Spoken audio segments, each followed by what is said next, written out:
Welcome to our channel. நேற்றுக்கு டிஎன்பிஎஸ்சிலேருந்து assistant director ஸ்டாட்டிஸ்டிக்ஸுக்கான நோட்டிஃபிகேஷன் வந்திருக்கு.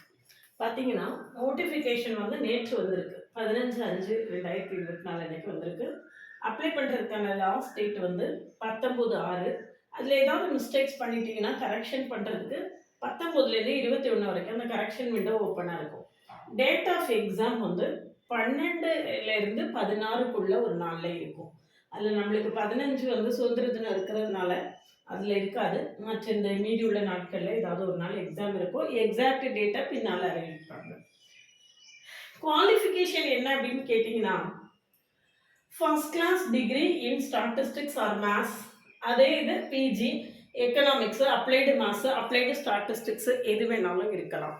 இந்த குவாலிஃபிகேஷனை பொறுத்த வரைக்கும் ஒரு முக்கியமான டவுட் என்ன இருக்குது அப்படின்னு கேட்டிங்கன்னா, முன்னால் எந்த குவாலிஃபிகேஷனில் என்ன சொல்லியிருப்பாங்க அப்படின்னா, பிஜி மேத்ஸ் அதாவது மேத்ஸ் படிச்சுட்டு மேஜர் மேத்ஸ் படிச்சுட்டு ஸ்டாட்டிஸ்டிக்ஸ் ஒரு பேப்பராக நீங்கள் படிச்சிருந்தாலே இந்த எக்ஸாம் எழுதலாம் அப்படின்னு சொல்லியிருப்பாங்க. இப்போ வந்து நேற்றுக்கு என்கிட்ட ஒருத்தர் கேட்டார், இது வந்து நம்மளுக்கு குவாலிஃபிகேஷன் வந்து மேத்ஸ் படித்தவங்க மேத்ஸை தான் சூஸ் பண்ணணுமா, ஸ்டார்ட் படித்தவங்க மட்டும் தான் ஸ்டார்ட்டை சூஸ் பண்ண முடியுமா அப்படின்னு கேட்டார். அது நோட்டிஃபிகேஷனை வாசிக்கும் போது அப்படி தான் தோணுது, அப்படி தான் எனக்கு தோணுது. ஏன்னா maths with statistics as a paper, ஒரு பர்டிகுலர் பேப்பர் நீங்கள் ஸ்டாட்டிஸ்டிக்ஸ் படிச்சிருக்கலாம் அப்படிங்கிற மாதிரி எந்த இதுவுமே அவங்க சொல்லலை. அப்படி இருக்கும்போது ஒருவேளை மேத்ஸ் பிஎஸ்சி மேத்ஸ் படித்தவங்க அந்த மேத்ஸ் சிலபஸ் கொடுத்துருக்கேன், மேத்ஸு ஸ்டாட்டிஸ்டிக்ஸ் ரெண்டுத்துக்குமே சிலபஸ் கொடுத்துருக்கேன். அது என்னென்ன புக்ஸ் ரெஃபர் பண்ணணுங்கிறத எடுத்து சொல்கிறேன். அப்படி இருக்கும்போது நம்மளுக்கு மேத்ஸ் படித்தவங்க மேத்ஸை மட்டும்தான் செலக்ட் பண்ண முடியுமோன்னு எனக்கு ஒரு டவுட் இருக்குது. நான் வந்து ஆஸ்பிரன்ஸை கன்ஃபியூஸ் பண்ணக்கூடாது அப்படின்னு நினைக்கிறேன்.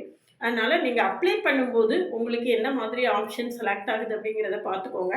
அல்லது டிஎன்பிஎஸ்சியில் அவங்க ஒரு நம்பர், மெயில் ஐடி எல்லாமே கொடுத்துருப்பாங்க, அதில் நீங்கள் கேட்டிங்கன்னா உங்களுக்கு ரிப்ளை கிடைக்கும்.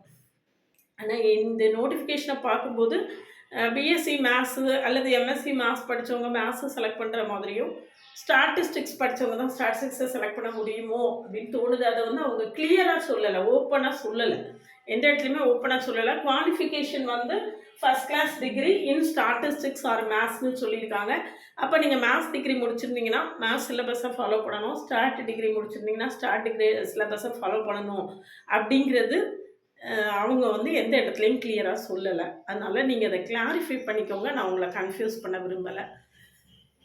சிலபஸ் அப்படின்னு பார்த்தோன்னா, இந்த சிலபஸை வந்து கம்பேர் பண்ணி பார்க்கலாம். கம்பேர் பண்ணி பார்க்குறதுக்காக தான் ரெண்டு சிலபஸையும் எழுதியிருக்கேன். கம்பேர் பண்ணுறதுக்கு முன்னால் ஸ்டார்ட் ஈஸியாக மேத்ஸ் ஈஸியாக அப்படின்னு கேட்டால் மேத்ஸ் கொஞ்சம் ஹெவியாக இருக்கும், நிறையா இருக்கும். யூஜியில் நம்ம என்னென்னலாம் படித்தோமோ மொத்தமும் இருக்கும். இன்னும் சொல்லப்போனால் நீங்கள் ஒருவேளை டெட் பேப்பர் 2 மேத்ஸ் பாஸ் ஆகி யூஜிடிஆர்பி மேத்ஸ் எக்ஸாம் அப்பியர் ஆகியிருந்தீங்க, இப்போ எழுதியிருந்தீங்க அப்படின்னா அதையும் கொஞ்சம் நல்லா ப்ரிப்பேர் பண்ணி எழுதிருந்தீங்கன்னா உங்களுக்கு இது ரொம்பவே ஈஸியாக இருக்கும். அதனால் நீங்கள் என்ன செய்யலாம் அப்படின்னு கேட்டிங்கன்னா, யூஜிடிஆர்பி மேத்ஸ் ப்ரிப்பேர் பண்ணியிருந்தீங்கன்னா நீங்கள் மேத்ஸை சூஸ் பண்ணியே எழுதலாம். ஏற்கனவே படிச்சிருக்கேன், ரிவைஸ் பண்ணால் போதும், அப்படியே எழுதலாம். இதில் வந்து பேப்பர் 1 எலிஜிபிலிட்டி இருக்குது, தமிழ் எலிஜிபிலிட்டி இருக்குது.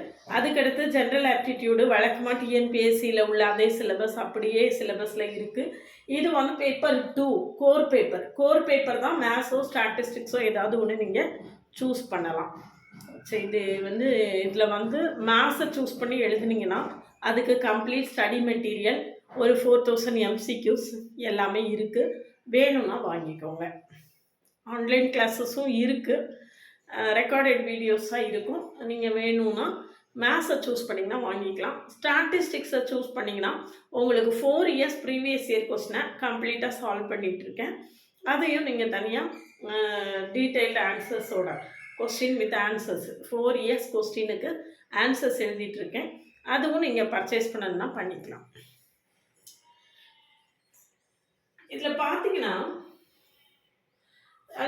நான் ஏற்கனவே சொன்ன மாதிரி யூஜிடிஆர்பி சிலபஸில் எந்த சேஞ்சும் இல்லாமல் அப்படியே கொடுத்துருக்காங்க. ஃபர்ஸ்ட் யூனிட் வந்து algebra and trigonometry, calculus, differential equations and Laplace transforms, vector calculus, Fourier series and Fourier transform, algebra, real analysis, complex analysis, mechanics, OR, statistics. இது ஒவ்வொன்றுத்துக்கும் ஒவ்வொரு புக்கை நம்ம ஃபாலோ பண்ணுற மாதிரி இருக்கும். இது வந்து மேத்ஸ் படித்தவங்க மேத்ஸை மட்டும் தான் செலக்ட் பண்ண முடியும் அப்படிங்கிறது கன்ஃபார்ம் ஆயிடுச்சுன்னா, நான் இந்த சிலபஸை பற்றி இன்னும் டீட்டெயில்டு வீடியோ கொடுக்குறேன். அதில் ஒவ்வொரு சாப்டருக்கும் நீங்கள் என்னென்ன புக்ஸாக ஃபாலோ பண்ணணும் அப்படிங்கிறத இன் டீட்டெயிலாக சொல்கிறேன். இப்போ பெரும்பாலும் எல்லாருமே ஸ்டாட்டிஸ்டிக்ஸை சூஸ் பண்ணலாம் அப்படிங்கிற மனநிலையில் இருப்பீங்க. பிகாஸ் இதை கம்பேர் பண்ணும்போது இது சிலபஸ் கொஞ்சம் கூட ஈஸியாக இருக்கும், குறைவாக இருக்கலாம். அதனால எல்லாருமே அதை சூஸ் பண்ணலாம் அப்படின்னு நினைக்கிறதுக்கு சான்ஸ் இருக்குது. இப்போ பார்த்தீங்கன்னா ஸ்டாட்டிஸ்டிக்ஸை பொறுத்த வரைக்கும் நம்மளுக்கு வந்து ஒரே புக்கு தான், எஸ்சி குப்தா விகே கபூர். இந்த புக்கில் மேக்ஸிமம் சிலபஸ் வந்து கவர் ஆகிடும். இந்த 10th யூனிட் அதில் இருக்கான்னு தெரியலை, மற்ற எல்லாமே ஓரளவுக்கு இருக்குது. இது எல்லாமே எஸ்சி குப்தா விகே கபூர் இந்த புக்கில் இருந்து தான் கொஸ்டினே கேட்குறாங்க. அதனால இந்த புக்கை மட்டும் நீங்கள் வாங்கி வச்சுக்கிட்டு படிச்சிட்டிங்கனாலே உங்களுக்கு போதுமானதாக இருக்கும். இதில் வரிசையாக அந்தந்த டாபிக் டைட்டிலோட இண்டெக்ஸ்லேயே அப்படின்னு நம்மளுக்கு தெளிவாக இருக்கும். அதனால் நீங்கள் என்ன செய்யலாம் அப்படின்னு கேட்டிங்கன்னா, எஸ்சி குப்தா விகே கபூர் புக்கை தைரியமாக ஃபாலோ பண்ணலாம். மேத்ஸை செலக்ட் பண்ண போகிறீங்க, நீங்கள் வந்து இந்த வீடியோ பார்த்துட்டு இருக்கும்போது கமெண்ட் செக்ஷனில் மேத்ஸை செலக்ட் பண்ணுறீங்களா, ஸ்டாட்டிஸ்டிக்ஸை செலக்ட் பண்ணுறீங்களா அப்படிங்கிறத கமெண்ட் செக்ஷனில் கமெண்ட் பண்ணுங்கள்.